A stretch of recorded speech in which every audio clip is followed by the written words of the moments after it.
میاں رنگین بیان کرتے ہیں کہ میں سوداگری کے لیے گھوڑے لے کر لکھنؤ گیا، سرا میں اترا، شام ہوئی تو معلوم ہوا کہ قریب ہی مشاعرہ ہوتا ہے۔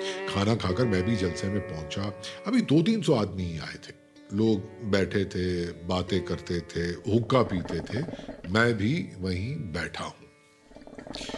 دیکھتا ہوں کہ ایک شخص میلی کچیلی سی روئی دار مرزئی پہنے، سر پر میلا سا پھینٹا اور گھٹنا پاؤں میں، گلے میں پیکیوں کا توبڑا ڈالے، ایک ککڑ کا حقہ ہاتھ میں اٹھا کر آیا، سب کو سلام علیک کہہ کر بیٹھ گیا۔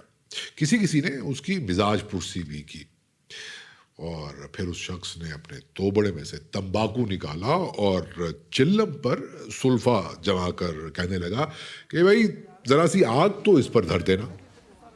اس پر آوازیں بلند ہوئی اور گگڑی، سٹک، پیچوان سے لوگ تواضع کرنے لگے۔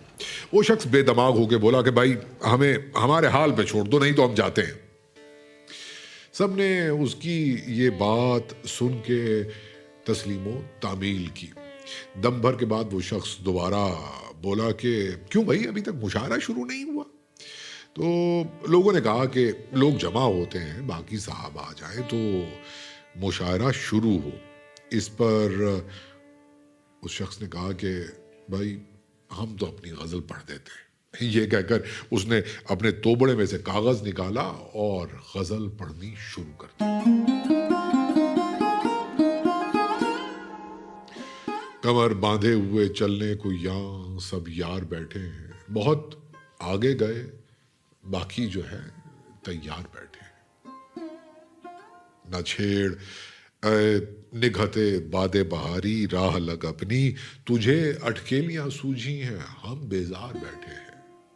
اور تصور عرش پر ہے اور سر ہے پائے ساقی پر، غرض کچھ زور دھن میں اس گھڑی میں خار بیٹھے ہیں۔ یہ اپنی چال کی افتادگی ہے اب کے پہروں تک، نظر آیا جہاں پر سایہ دیوار بیٹھے ہیں۔ اور بسانے نقشے پائے راہ رواں کوئے تمنا میں، کوئے تمنا میں نہیں اٹھنے کی طاقت، کیا کریں لاچار بیٹھے ہیں۔ اور کہاں صبر و تمنا، آہ ننگو نام کیا شے ہے، میاں رو پیٹ کر ان سب کو ہم یک بار بیٹھے ہیں۔ نجیبوں کا عجب کچھ حال ہے اس دور میں یارو، جہاں پوچھو یہی کہتے ہیں ہم بیکار بیٹھے ہیں۔ بھلا گردش فلک کی چین دیتی ہے کسے انشاء، غنیمت ہے کہ ہم صورت یہاں دو چار بیٹھے ہیں۔ وہ تو اپنی غزل پڑھ کاغذ پھینک سلام علیک کہہ کر چلے گئے، مگر زمین و آسمان میں سناٹا ہو گیا اور دلوں پر ایک عالم دیر تک رہا کہ جس کی کیفیت بیان نہیں ہو سکتی۔ غزل پڑھنے میں نے بھی پہچانا اور لوگوں سے جب حال معلوم کیا تو بہت رنج ہوا۔ پھر میں ملاقات کے لیے ان کے گھر بھی گیا۔ چوتھی مرتبہ جب لکھنؤ گیا تو پوچھتا ہوا ان کے گھر پہنچا۔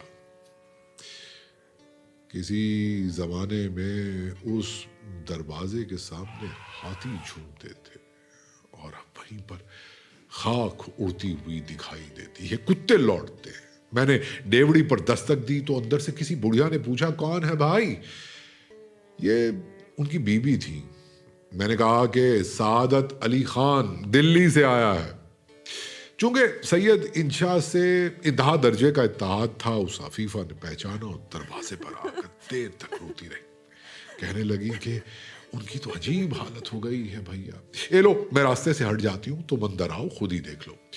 میں اندر گیا، وہ ایک کونے میں بیٹھے تھے، تن برہنہ اور سر دونوں زانوں پر دھرا تھا، سامنے راکھ کے ڈھیر تھے، پاس میں ایک ٹوٹا سا حقہ رکھا تھا۔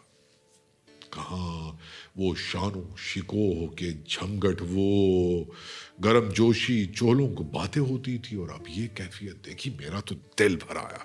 میں وہیں ان کے پاس زمین پر بیٹھ گیا اور دیر تک روتا رہا۔ جب جی کچھ ہلکا ہوا تو میں نے ان کو پکارا، سید انشاء۔ سید انشاء نے سر اٹھایا اور اس نظر حسرت سے دیکھا جو کہتی تھی کیا کروں، آنکھ میں آنسو تک نہیں تھے۔ میں نے پوچھا، سید انشاء کیا حال ہے؟ تو انہوں نے ایک ٹھنڈی سانس بھری اور کہا کہ شکر ہے۔ یہ کہہ کر سر کو دوبارہ گھٹنوں پر رکھ لیا